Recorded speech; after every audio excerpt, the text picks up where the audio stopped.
Olá, nós vamos falar hoje sobre a aula 16 do curso de Cálculo Atuarial, que versa sobre a revisão para a prova T2, a prova do segundo trimestre, onde nós vamos trabalhar com assuntos nesse período.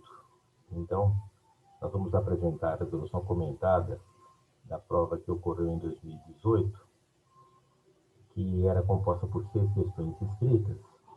É claro que agora nós temos uma modalidade no aplicativo de se aplicar 20 testes, mas já vai ter uma ideia do que é pedido, do que é solicitado nesse tipo de prova.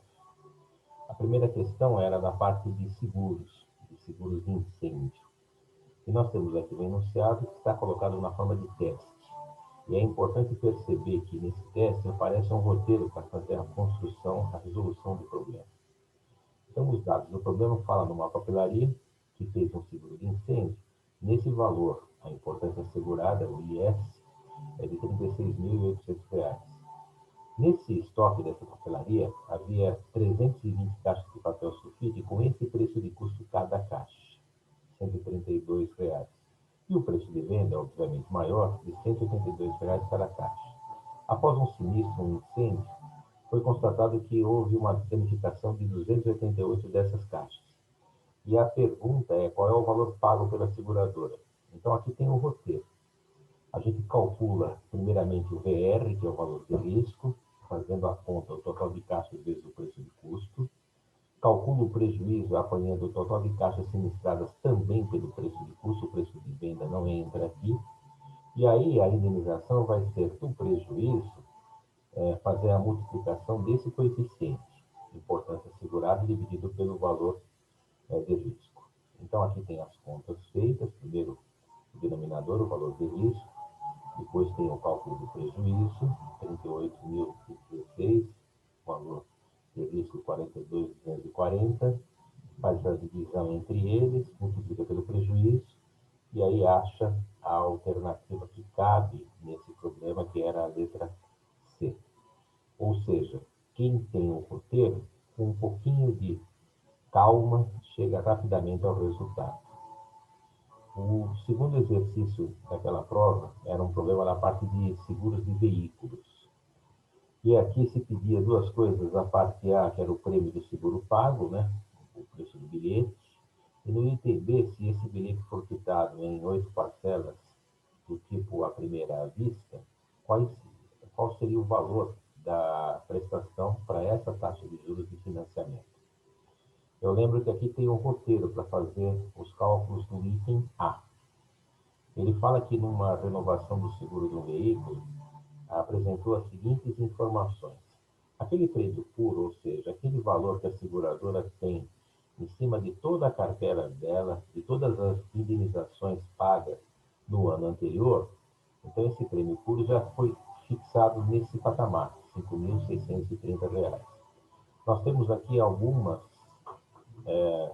taxas que são os índices de carregamento, despesas administrativas dessa carteira, 10,5%, a comissão de corretagem, 5,5%, o lucros, estimado pela empresa, 5%, e o custo da apólice, por isso está marcado o CEAC 46%.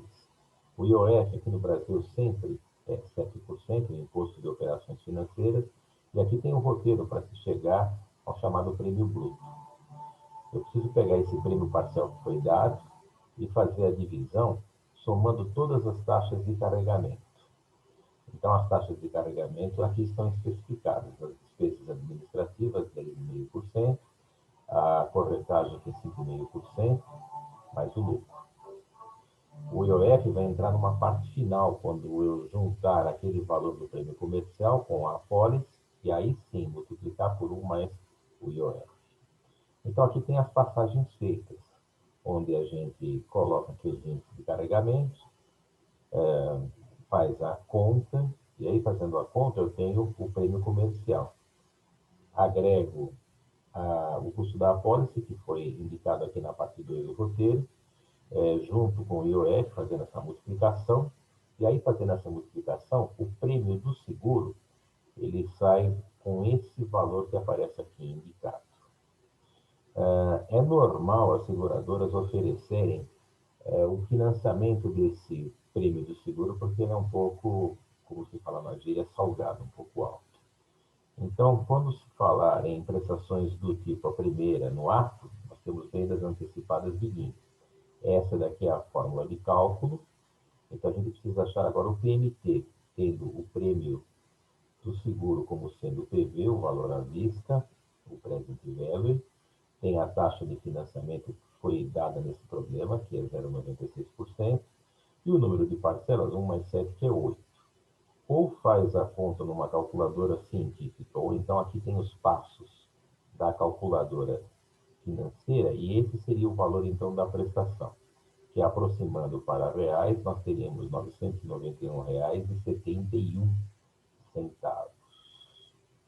Isso daqui, numa prova agora desse período, 2020, vão aparecer duas perguntas, uma para cada item na forma de testes. O problema 65 era um problema na parte de estatística com inferência. Nós temos um intervalo de confiança solicitado no item A e um teste de hipótese solicitado no item B. Isso também acaba virando duas questões, numa modalidade agora do tipo 2020. Então, aqui tem o texto. A empresa em Vaz Ervilhas e tem uma amostra de 42 unidades. Nós temos uma média populacional, aqui está até discriminado com a letra grega Mi, de 200 gramas dessa lata, e o desvio padrão, que é populacional, por isso que aqui tem a letra sigma, de 8 gramas.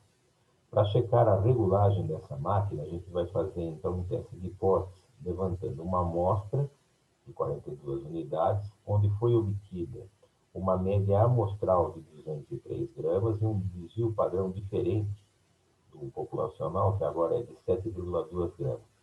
Para essa confiabilidade especificada, ou seja, com 96% de chance de ocorrer o que está sendo comentado aqui no texto, ele pede, no item A, estabelecer o intervalo de confiança para o peso dessa lata de ervilha, e no item B, ele pede para a gente tirar o chamado teste de hipótese. Ele quer saber se a máquina está ou não regulada com esses dados numericamente falando. Eu lembro que as formulinhas aqui estão dadas. Tanto a formulinha para o intervalo de confiança, onde aqui já aparece o Z, porque nós temos uma amostra de tamanho 42, como é maior ou igual a 30, então a gente vai usar a tabela normal. A gente só usa a tabela T quando a amostra vai de 1 até 29 elementos. Então, aqui a gente faz um levantamento dos dados numericamente falando, a gente vai fazendo uma varredura do enunciado, média populacional, desvio padrão populacional, e quanto à amostra eu tenho, que aqui o texto levanta os dados. 203 gramas é o meu X-bar, é a média amostral, o desvio padrão e a confiabilidade. Essa confiabilidade quer dizer que essa região branca aqui, que é a chamada região de aceitação, ela tem 96%, 50% antes do zero e mais 46% depois. E esse Z crítico, essa fronteira que aparece aqui, nesse trecho, nós vamos ter então a região crítica, que é a região para rejeitar a hipótese do problema, e se cair a parametrização na parte branca, aí nós vamos ter a aceitação da hipótese do problema. E a hipótese do problema é a informação que ele fala sobre a regulagem da máquina. Ele quer saber se a máquina está ou não regulada. Isso está especificado pelo texto. Então a gente vai fazer aqui passo a passo, começando com o item A. Para começar com o item A, eu já tenho o desvio padrão, o S de X, que é dado no problema, 7,2 gramas, o desvio padrão amostral, o S é amostral. O N eu tenho, que é 42, então eu preciso achar esse Z. Para achar esse Z, eu tenho a confiabilidade do problema, que era 96%. Então eu preciso buscar na tabela normal esse 0,46. Aí vamos mostrar por que isso não existe. A gente vai até a tabela normal, que aqui aparece mais à frente nesse arquivo. Então aqui eu tenho a tabela normal de probabilidade. Então aqui eu tenho linhas e colunas. Eu tenho que procurar esse 0,46%.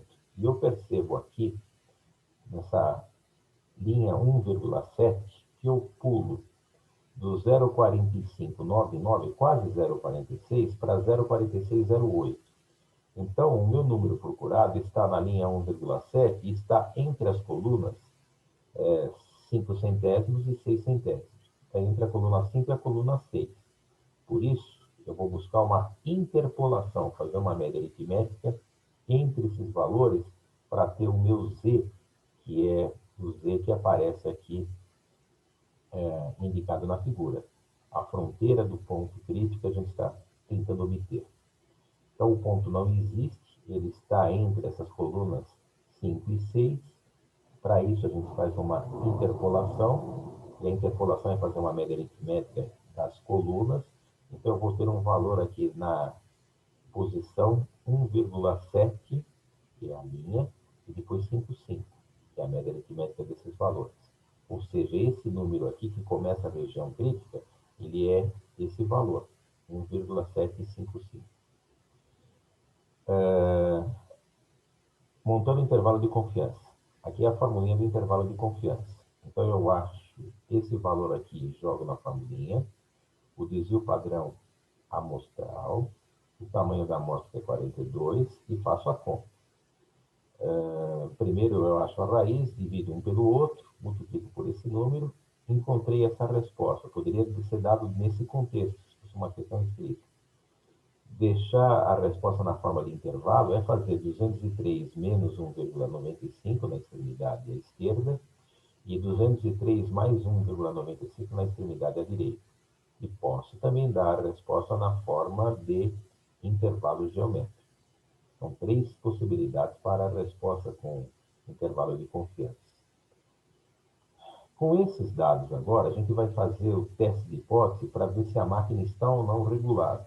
A gente já sabe que essa fronteira aqui é 1,7 aproximadamente. Então, a gente faz uma conta chamada parametrização, e essa parametrização, para saber o teste dessa hipótese, tem esse regramento aqui. Tanto na distribuição Z quanto na distribuição normal, a gente sempre faz média amostral menos média populacional dividido pela parcela que envolve o desvio padrão amostral e o tamanho da amostra. Então, aqui tem as contas feitas, a gente executa todo esse denominador, e aí dividiu um pelo outro, acabou achando esse número. Esse número 2,7, ele está dentro da região crítica, porque ele é maior que 1,7. Então, se ele está dentro da região crítica, nós vamos rejeitar a hipótese do problema.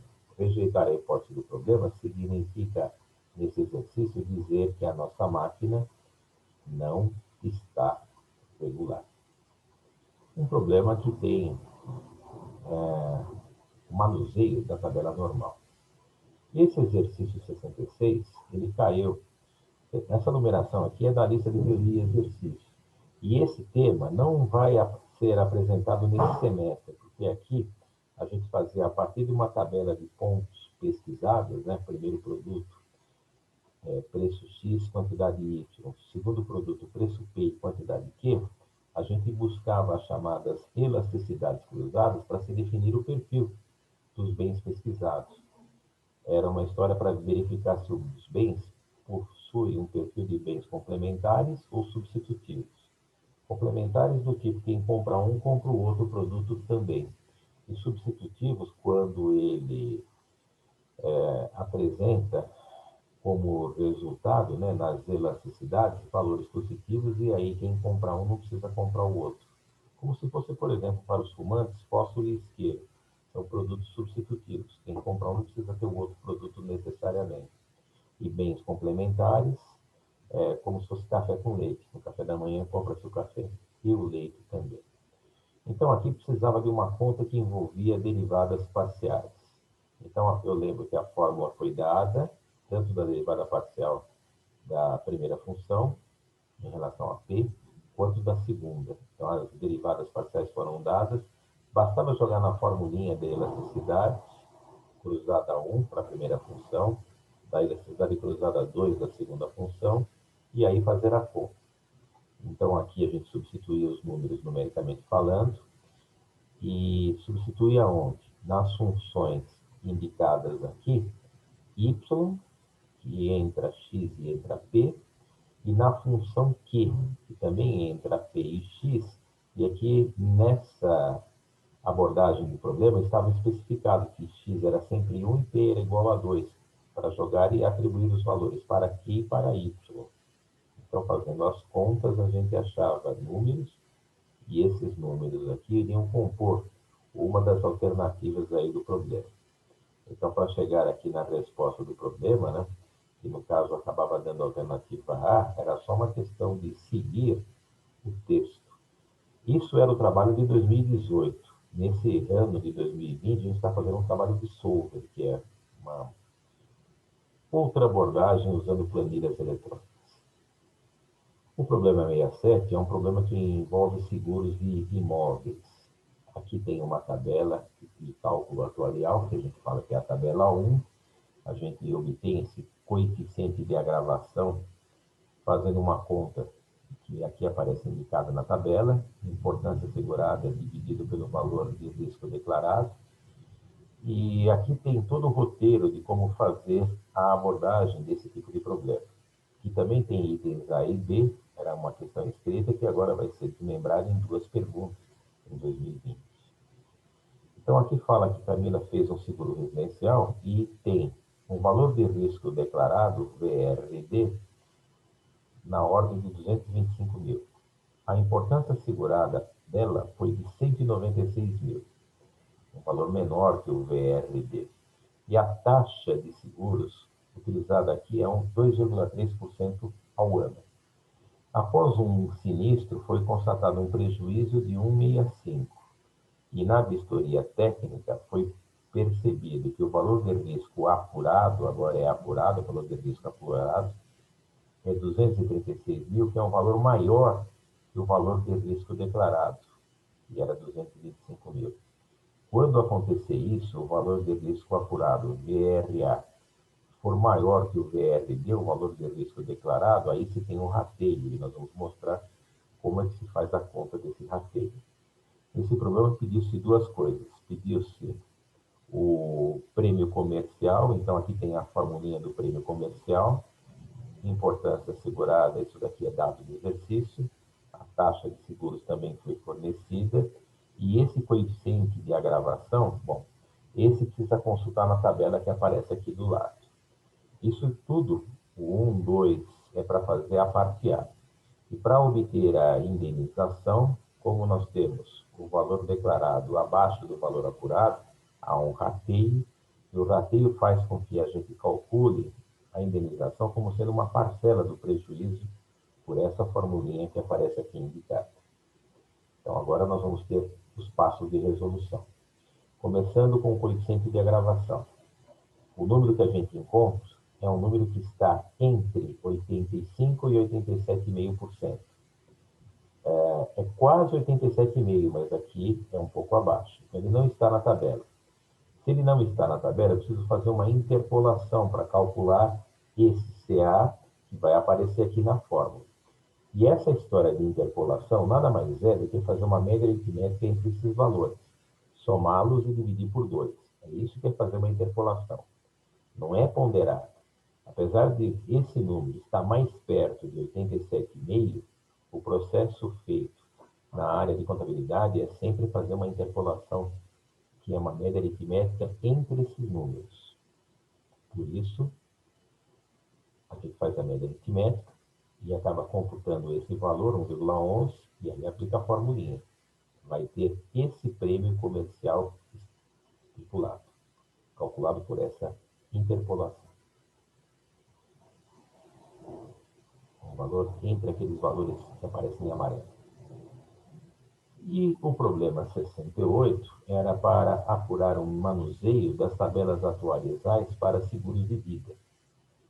Aqui também é uma questão escrita, que tem dois cálculos a serem feitos, e fala num texto onde a pessoa tendo 44 anos vai ao banco para fazer uma espécie chamada seguro total, de 53 mil reais como importância assegurada, para receber quando ela completar uma determinada idade lá na frente.